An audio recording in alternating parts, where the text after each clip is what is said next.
Question number 26 என்னன்னு இருக்குன்னு பாருங்க. கன்சோல் லாக்ன்னு இருக்கு. கன்சோல் லாக் அப்படின்னா, இது வந்து ஒரு சூப்பர்பான விஷயம். இது எதுல இருக்குன்னா, ஜாவா ஸ்கிரிப்ட்ல இருக்கு. ஸோ, நம்போ நியூரல் என்ஜின்குள்ள இத கொண்டு வந்திருக்கோம். இத நீங்க வந்து யூஸ் பண்ணிக்கலாம். இது என்னன்றது இப்போ உங்களுக்கு சொல்லிக் குடுத்துருவேன். முன்னாடி நம்ம எக்ஸ்கோட் ஓப்பன் பண்ணிடணும். ஒரு நியூ ப்ராஜெக்ட் போயிடணும். A few moments later. நம்போ இங்க போய் சிஎல்னு அடிச்சோம்னா இப்ப வராது. இப்ப நான் வேணா ஒரு பட்டன் வைக்கிறேன் பாருங்க. ஒரு பட்டன் வச்சு அதான் பண்ணியிருக்காங்கன்னு நெனைக்கிறேன். ஒரு பட்டன் வச்சு அந்த பட்டன கிளிக் பண்ணா சிஎல் ஆகணும்னு வச்சிருக்காங்க. பட் இப்ப நான் அத வச்சேன்னு வச்சுக்கோங்களேன், பட்டன் போட்டு பட்டன்ல பிரிண்ட்ன்னு போட்டு ஆக்ஷன்ல போய் சிஎல் அப்படின்னு குடுத்தேன்னா, எரர் காமிக்கும். எரர் வருதா? ஏன்னா சிஎல்னா என்னன்னே கம்ப்யூட்டருக்கு தெரியாது. நீங்க தெரியாத ஒரு விஷயத்த பண்ண சொல்றீங்க. சிஎல்ங்கிறது என்ன ஒரு ஃபேக்டரி மாரி சொல்லியிருக்கேன்ல ஒரு ஃபங்ஷன். நீங்க இந்த ஃபங்ஷன கால் பண்ணியிருக்கீங்க. அப்படின்னா இந்த ஃபங்ஷன் என்ன பண்ணுதுன்னு நீங்க சொல்லணும்ல. அது எதுக்குள்ள இருக்கும்னா, நியூரல் என்ஜின்குள்ள இருக்கும். ஸோ இம்போர்ட் நியூரல் என்ஜின் குடுக்கணும். Run.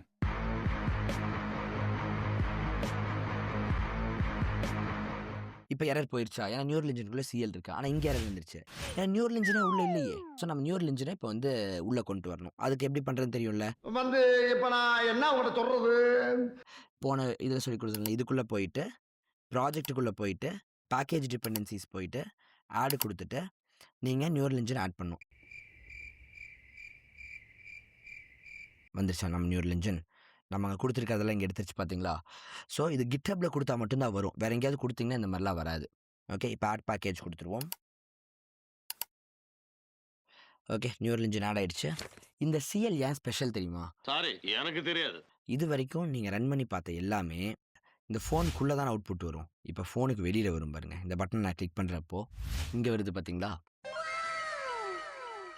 ஸோ இந்த ஃபோன் வழியா நீங்க எக்ஸ்கோடையே கண்ட்ரோல் பண்ணலாம். இதுக்கு ஹெல்ப் பண்ணும். இது எதுக்கு பண்ணணும்னு முதல்ல கேட்பீங்க. கரெக்ட்டா? உங்களோட ஃபர்ஸ்ட் கொஸ்டின் லாஜிக்கலா இத ஏன் பண்ணணும்னு வரும். இதுதான் எனக்கு வந்துச்சு. இந்த கொஸ்டின் வந்ததுனால நான் என் காலேஜ் ஃபர்ஸ்ட் இயர், செகண்ட் இயர்ல இது ரொம்ப வெறுத்தேன். எனக்கு இந்த ஏரியாவே புடிக்காது. ஏன் நான் இத விட்டுட்டு இதுல வந்து பண்ணணுன்ட்டு. அப்ப சொல்லி தரதுக்கு ஆள் இல்ல. ஸோ அத நானா ஓனா தான் கத்துக்கிட்டு இருந்தேன். யூடியூப் வீடியோஸ் பார்த்தெல்லாம் தான் கத்துக்கிட்டு இருந்தேன். அப்ப நினைச்சேன் இது ஏன் பண்ணணும்னு நான் பண்ணாம விட்டேன். அப்புறம் தான் புரிஞ்சது. நம்ம பெரிய ஆப் செய்றப்ப என்ன ப்ராப்ளம் ஆகும்னா, சம்டைம்ஸ் இங்க கிராஷ் ஆகும். நீங்க வொர்க் பண்ண திடீர்னு ஆப் க்ளோஸ் ஆகும்.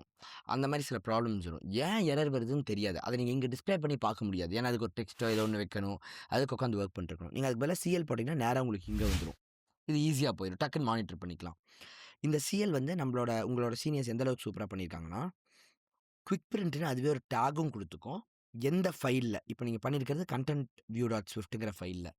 அந்த ஃபைலுக்குள்ள பாடிக்குள்ள நீங்க எழுதியிருக்கீங்க. கரெக்ட்டா? அதையும் காமிச்சிரும். எந்த லைன்ங்கிறதையும் காமிச்சிரும். Line number 20ங்கிறதையும் காமிச்சிரும். தெரியுதா? ஸோ அப்ப எந்த லைன் வரைக்கும் ரீச் ஆயிருக்குங்கிறத கூட நீங்க தெரிஞ்சுக்கலாம்.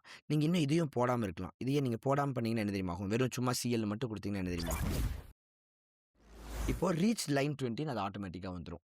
இது எதுக்குன்னா, உங்க ப்ரோகிராம் திடீர்னு வொர்க் ஆகலைன்னு வச்சுக்கோங்களேன். உங்களுக்கு எந்த லைன்ல பிரச்சனைன்னு கண்டுபிடிக்கணும்.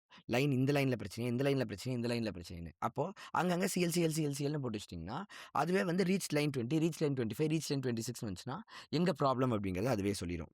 இப்ப நீங்க பாருங்க, இது ஃபுல்லா பிரிண்ட் பண்ணியிருக்கா. குயிக் பிரிண்ட் இது எல்லாம் போட்டு பண்ணியிருக்கா. நான் இப்ப என்ன பண்றேன்னு பாருங்க. இந்த சிஎல்லையே போட்டு ஒரு 4 தடவ போடுறேன். இப்ப நான் கிளிக் பண்றேன் பாருங்க. ஒரு தடவ தான் அது வந்துச்சு தெரியுதா? ஒரு தடவ தான் நீங்க எந்த ஃபைல்ல எந்த ஃபங்ஷனுக்குள்ள எழுதியிருக்கீங்கங்கிறது வருது. அதுக்கப்புறம் கீழ வந்து சும்மா இந்த ஒரு லைன் மட்டும் தான் வருது. இது எவ்வளோ ஸ்மார்ட்டா இருக்கு பார்த்தீங்களா? சும்மா உங்களுக்கு வந்து இந்த ஒரு கோடு வந்து, இது வந்து மறுபடியும் அடுத்த சிஎல்க்கும் ஃபுல்லா வந்தா கசகசன்னு இருக்கும்ல. அதனால அதுக்கெல்லாம் அப்படி வராது. உங்களுக்கு இந்த லைன் ரீச் ஆயிடுச்சுன்னு மட்டும் சொல்லிக்கும். நீங்க அத வந்து நடுவுல வந்து வேற ஏதாவது குடுக்கறனாலும் குடுக்கலாம். இப்ப இதுக்குள்ள வந்து நீங்க ஹலோன்னு குடுக்கறனாலும் குடுக்கலாம். எங்க யூஸ் ஆகும்னா, நீங்க இந்த மாரி குடுக்குறப்ப வந்து, இங்க மட்டும் ஹலோன்னு வந்துரும். இங்க மட்டும் ரீச் லைன் வராம நீங்க ஹலோன்னு சொல்லியிருக்கீங்கங்கிறது வந்துரும். இது இல்லாம நீங்க இன்னொன்னு என்ன பண்ணலாம்னா, இங்க வந்து டைப்ன்னு ஒண்ணு குடுக்கலாம். டைப்ன்னு போட்டு, இதுல வந்து இம்பார்ட்டன்ட்ன்னு குடுத்துறலாம்.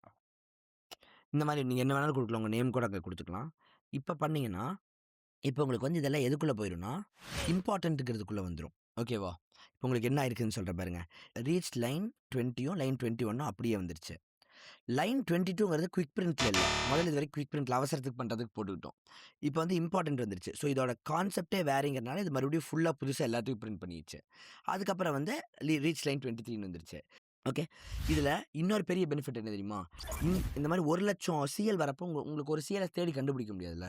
இங்க போய் நீங்க இம்பார்ட்டன்ட்ன்னு அடிச்சிட்டீங்கன்னு வச்சுக்கோங்க. உங்களுக்கு இம்பார்ட்டன்ட் மட்டும் தான் வரும். இப்ப பாருங்க வேற எதுவுமே வரல பாருங்க. நீங்க எதுக்கெல்லாம் இம்பார்ட்டன்ட்ன்னு குடுத்தீங்களோ, அந்த இம்பார்ட்டன்ட் மட்டும் தான் வந்திருக்கு. ஹலோக்கு மட்டும் தான் நம்ம இம்பார்ட்டன்ட்ன்னு குடுத்தோம். இப்ப அத தவிர வேற எதுவுமே வராது. நல்லா இருக்கா இது? இது நல்லா இருக்கு. நீங்க எதுக்கு இம்பார்ட்டன்ட் குடுக்குறீங்களோ, அந்த இம்பார்ட்டன்ட் மட்டும் தான் இப்போ வரும். ஸோ இந்த மாதிரிலாம் கூட நீங்கள் ஃபில்டர் அவுட் பண்ணிக்கலாம். இதுக்கு பேர் ஃபில்டர் மாதிரி இருக்குது பார்த்தீங்களா? இதை பார்க்குறதுக்கு ஒரு ஃபில்டர் ஷேப் மாதிரி இருக்குல்ல. ஸோ இது என்ன பண்ணணும்னா உங்களுக்கு தேவையானது இப்போ நீங்கள் இம்பார்ட்டன்டான குவிக் பிரிண்ட் தான் வேணும், நீங்கள் குவிக் பிரிண்ட்னு போட்டிங்கன்னா போதும். அப்போ உங்களுக்கு குவிக் பிரிண்ட் மட்டும் தான் காட்டும், உங்களுக்கு வந்து இதை காட்டாது. ஓகேவா? ஸோ இதெல்லாம் தான் சிஎல்லோட பெனிஃபிட். சிஎல்லாம் என்னங்கிறது உங்களுக்கு பேசிக்காக தெரியும். அவ்வளோ இதுலையும் பாருங்கள், சும்மா யூசர் டைப் ஆக்சுவலி இதில் வந்து இன்னும் டிஃப்ரெண்ட்டாக ஒன்று பண்ணியிருக்காங்க. ஒன்று டைப் பண்ணி அது சிஎல் ஆகிற மாதிரி பண்ணியிருக்காங்க, விச் இஸ் வெரி சிம்பிள். நீங்கள் இங்கே மட்டும் ஒரு டெக்ஸ்ட் இதெல்லாம் எடுத்துகிட்டு ஒரு டெக்ஸ்ட்டாக ஃபீல்டை வச்சிடலாம். இந்த டெக்ஸ்ட் ஃபீல்டுக்குள்ளே நம்ம ஏதாவது பாஸ் பண்ணணும், டைப் சம்திங்னு போடணும். கரெக்டாக? அதுக்கப்புறம் என்ன பண்ணும், v1 வச்சுக்கலாம், வேரியபிள் 1 அப்படின்னு வச்சுக்கலாம். அப்போது at state v1 equal to string empty. So இங்கே மட்டும் $v1 போட்டுக்கணும். கரெக்டாக? இப்போ நம்ம என்ன பண்ணோம்னா இந்த இடத்துல v1 சிஎல் பண்ணிக்கலாம். அப்போ v1குள்ளே என்ன இருக்கோ அது அப்படியே பிரிண்ட் ஆகும். இங்கே போயிட்டு உன் பேர் என்ன பவித்ரான்னு அடிச்சுட்டு நான் வந்து பிரிண்ட் கொடுத்தேன்னு வச்சுக்கோங்களேன். இங்கே பவித்ரான்னு வந்திருக்கும். வந்துருச்சா? நல்லா இருக்கா? லைன் நம்பர் 19 இருக்கா v1? பார்த்தீங்களா? இது வந்து உங்களுக்கு இப்போ புரியாது, எதுக்குடா இது தேவையில்லாத வேலையை பண்ணிட்டு இருக்கோம் தான் தோணும், இங்கே எதுவுமே நடக்காதேன்ட்டு. ஆனால் உங்களுக்கு போக போக பாருங்க, இந்த சிஎலை செஞ்சவொடனே நீங்கள் கையெடுத்து கும்பிடுவீங்க. தேங்க்ஸ்டா, என்னோட அத்தனை பிரச்சனையும் நீ தீர்த்து வச்சுட்டடா அப்படிங்கிற மாதிரி ஃபீல் பண்ணுவீங்க.